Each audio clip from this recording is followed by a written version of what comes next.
Yeah, so there's good news and there's bad news. The good news is that Virginia and Carol get to enjoy a day off. That is nice. Good for them. The bad news is you have to deal with us today. It is literally raining men on Great Day St. Louis. We're just giving the people what they want, Ken. Is that what it is? Viewers what they've been demanding for It is the ratings period, and this is a test. This is a test bed. This may be what you see from now on, if it works. This would be the song It's Raining by, you know who sang this song?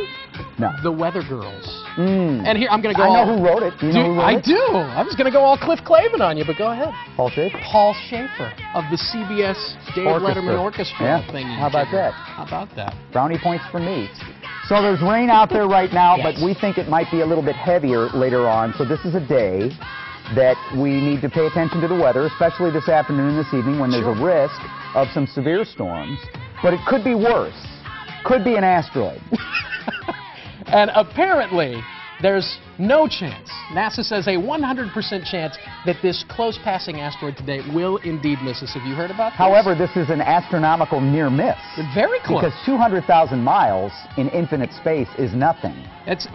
Correct me if I'm wrong. Isn't this thing passing closer than the orbit of the moon? Oh, I think Like it's 6/10 of a lunar orbit. Look at that. Of a lunar distance, something like that. That's pretty close. That's really close. It this is thing's close. like a quarter-mile wide or something like that? Now, I'm not sure, but I think somebody said that if the skies were clear that we would be able to see it, but I don't know about that. I can't say that for Well, sure. we don't have to worry about that. Apparently not, according to NASA. Yeah. But I mean, you know what? If we were going to get hit, do you think they'd tell us? Now, that's a great question. I mean, if they were what do looking you at do that and they about were it? saying, you know what, we're done.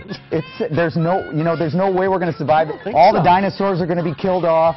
There's no way we're going to get past this. Do you even Let's tell not anyone? even go there. I think because so. you know what, it's just going to be too much of a hassle. They just tap the keg there at Mission Control and throw a few back. I wouldn't be surprised. But it does happen today. There's no doubt going to be some news stories on this as the day. Right, and you'll see probably some great telescopic I shots hope and so. things That would and be different cool. stuff to look at. We're All right. so nerdy. But We got a lot to talk about here. Yes, we do. Coming up Big today show. on Big the show. show. Do you feel like sometimes you're just attracted to the wrong people over and over and over again? This is working. No problems here. We're asking one of our favorite therapists for a little advice on how you can start selecting the right guy or the right gal. There you go. Yes. Also ahead, who says ornaments are just for trees? We are checking in with Jeannie from Three French Heads, one of our favorite places for some creative ways to use ornaments to spice up your holiday decor. And we love when the ladies from Apple Vacations are here. That means they have some great travel deals to share, including details on new nonstop flights from St. Louis to Costa Rica. That's right, but first, we send it over to Matthew for some good mental health. Yes, well, I don't know if this is the right person to have on your camera with a toss like that, but thank you, Kent. Think for just a moment. Are you, or is someone you know, always attracted to the wrong person? It seems like a cycle. It happens over and over again. It can be really frustrating. A really frustrating situation for that person, the people they're in relationships with, their family. That's why we're asking counselor Lindsay Walden for a little relationship advice. Lindsay, welcome back to Great Day St. Louis. Thanks for having me back. I think we all at least know that person. We have some person in our life, whether it's a family or a friend, who seems to keep getting in these relationships that are not healthy, that don't have positive outcomes. Why is it that that continues to happen over and over again? Well, the why could be just so many things. Sure. A lot of the things that we look at, we don't necessarily want to judge it and say it's wrong or it's bad, but like you said, unhealthy.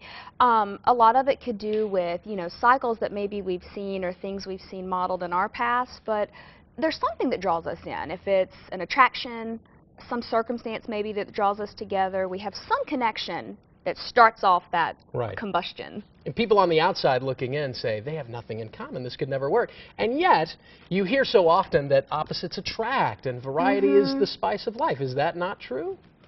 I don't know that it's not true, because obviously there is some attraction, but there's this question of once we are in it, is the grass really greener? Like, we say we don't want a carbon copy of ourselves. Maybe that could make it a little easier if there was more in common.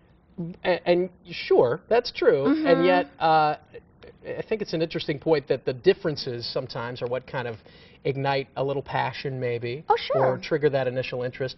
But there's going to come a point in the long run where too many differences, especially in fundamental value kind of That's differences, it. are going to be a problem. Yeah, it's like some of those maybe bigger high-level things could be really interesting, and they could balance each other out, and it's, you know, can be really a good complement. We have to start looking at what point do those differences really start to cause conflict or friction and problems. So let's say we turn the mirror on ourselves now and we realize, oh, I'm the one that's having the recurring relationship problems. What's a good first step if you recognize that maybe that's a recurring issue for you? Well, one thing that I'll have people do sometimes is to ask themselves, if it weren't for that attraction that's like pulling me into this person, if it's physical or mental or some connection, would I be friends with this person? Do we Ooh, have that's a good one. like a complementary thing that it's like if we were just in a group of people, would we get along? Would we be the people that would sit in a corner and talk all night? Or would we be kind of like repulsed by each other? Ooh. Maybe not that extreme, Sure, yeah. but would we definitely have some reason to stay connected? Sometimes that can be a really eye-opener for people to be like, wow, maybe I wouldn't. Yeah, right. Or maybe I would. I wouldn't even be friends with this person on Facebook, let alone Yeah. friends in reality. Counseling, obviously, or any kind of open dialogue, open conversation Sure. has got to be really important to try to work out these kinks. Absolutely. The reason I think counseling can help so much with couples, it's not like we have to be in counseling forever, but to be able to have kind of a third-party mediator so that we're not continuing those negative cycles, and maybe there is someone, myself or a counselor, that could say, okay, so let's really get at the core of what's happening here and not focus so much on those details and the things that are making us angry. Because finding commonalities really can sort of make you realize, oh, wait a minute, maybe we're not so different after all, I suppose. And if we explore this, delve into it a little bit, you grow closer in the process, I guess you would hope. Yeah, what bridges can be built? We may have some things that we really do have in common. Maybe not everything, but if we can start with that commonality and kind of build on a foundation rather than just always talking about the reasons we don't work or we are toxic for each other. Because it doesn't have to be a lost cause. Ultimately, sometimes when we get to that, let's evaluate it point, it could be, no, we're just not really as compatible as we thought, but it doesn't have to mean that. So take the spice, take the romance element out of it, and ask yourself, if it weren't for that, would you even be friends? Would Yeah, you, do I like this person? I guess that's a good question to ask at the end of the day, and if the answer is no, time for a little reflection maybe about that relationship. Sure, reflection, being honest, open, dialogue about it, absolutely. Lindsay, thank you very much. You're Good welcome. stuff. You can find a link to Lindsay's website on ours, which of course is greatdaystlouis.com. Have a good day. Thanks so much. Kent? Points of reflection. Good stuff.